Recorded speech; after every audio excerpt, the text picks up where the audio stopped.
Morning and welcome to HRD Live. We're here this morning with our first interview, Mr. Bruce Daisley, Vice President EMEA of Twitter. Nice to see you again, Bruce. Morning, how are you? I'm good. So we're here to talk about you, well, just before your keynote. Are you excited?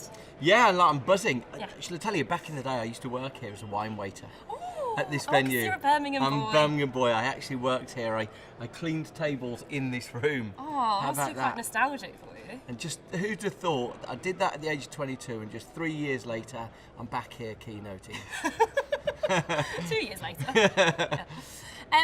So I want to talk to you a bit about your book, The Joy of Work. So what do you think is necessary to provide joy at work?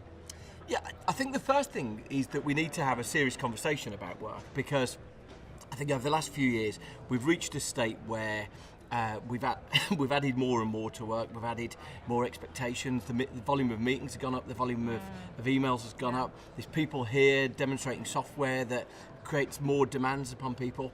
And I think we first need to have that conversation about, do we make work better by adding more stuff to it? So I think that's the first thing. A lot of us feel overwhelmed. Half of all office workers report feeling burnt out. But it's worse in the NHS, it's worse in the police. So half of all office workers feeling burnt out, I think, is the start point. That's, if we're going to get the fun back into work, we need to be honest about what we're asking people to do.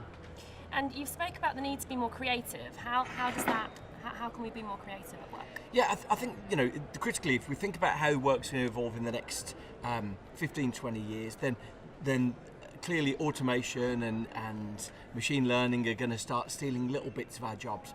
And the bits of our jobs they can't steal are the bits that involve creativity. So, like inventive thinking, they're not going to be submitted to robots in the short term. And so consequently, we need to think, what are the ingredients that lead to us being more creative?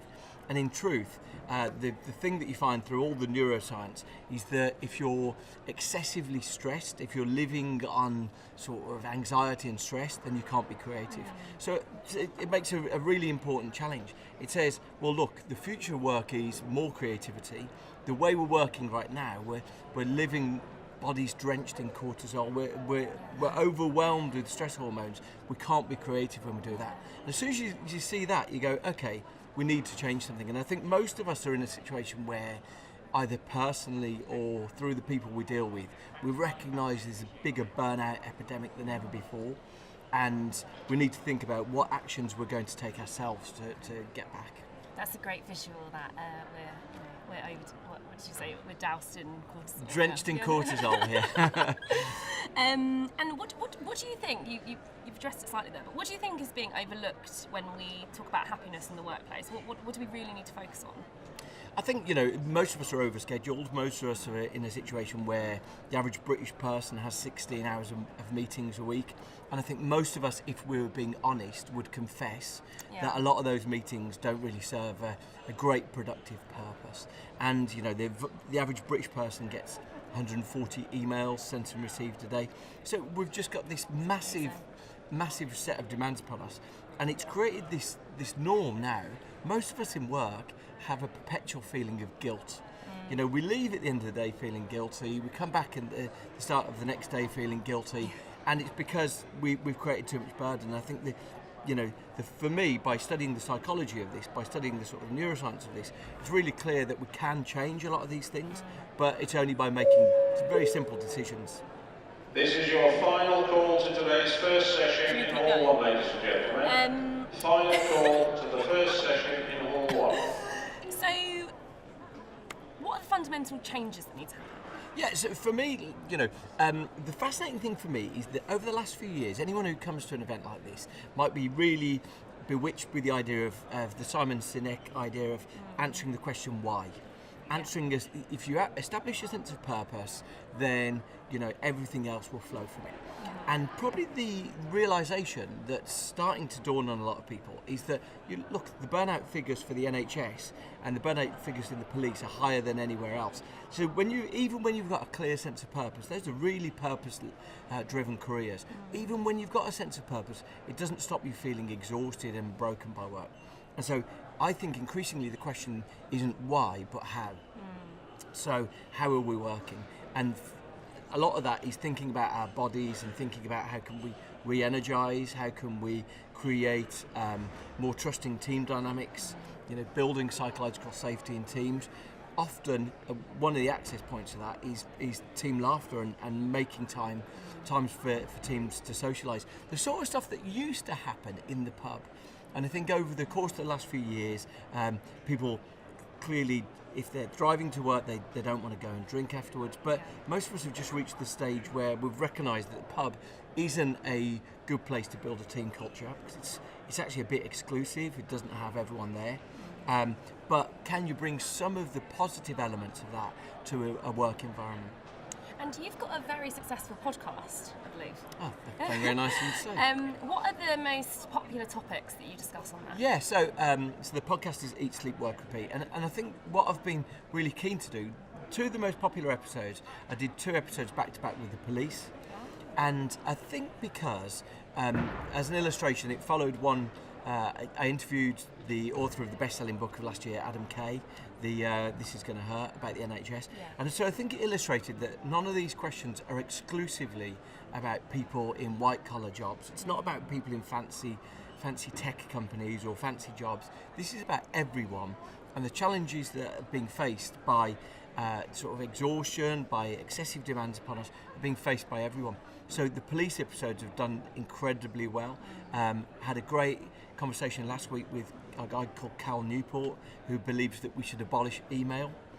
He also believes that that if you find that your sum total of your friendship with someone is clicking like on one of their photographs, that's not a friend, and you should unfollow them.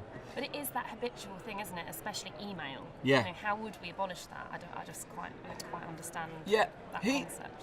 And he raises interesting points. He says that if you've got people who are brought in to do a job, put them in much smaller teams where they don't have where they don't have dependencies on other teams.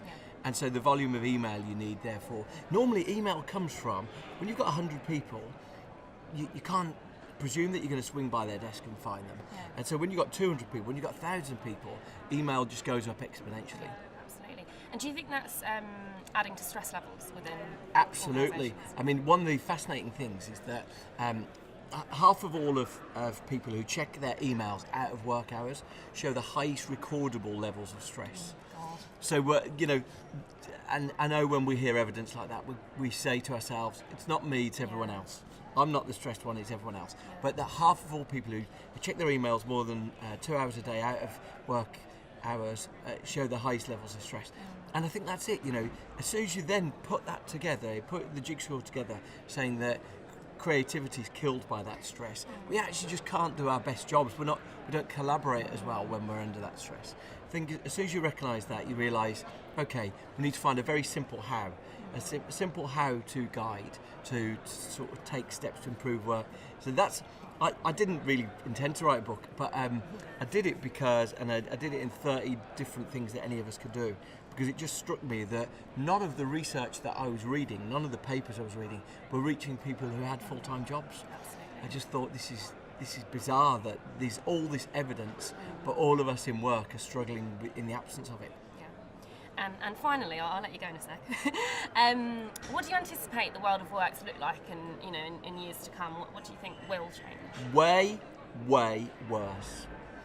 Way worse. Anytime people enter a situation with optimism, I think normally they're kidding themselves about what's going to happen. We're going to see a lot of workplaces are going to be less enlightened. They're going to put more demands upon people. It's going to get way worse. There's going to be a few places that are better, and I hope that they will prevail. One of my favourite bits of research is by a woman called Zeynep Tan, and she did something called the Good Job Strategy. She actually she teaches at MIT in the US, and she realised that supermarket chains that gave employees good jobs were twice as profitable as the ones who didn't. But it doesn't stop. In the meantime, all of the companies that have very, very bad working practices surviving and hanging on in the short term. So I'm really pessimistic. I think unless people take action, it's going to get way, way worse. Okay. Well, on that happy note, thank you so much, Bruce, for your time, and best of luck with your keynote. I'm going to be back doing wine waiting here. Oh yeah. Well, you can always if things get a don't job work here, out, it's fine. Thank you. Thank you. Thank you.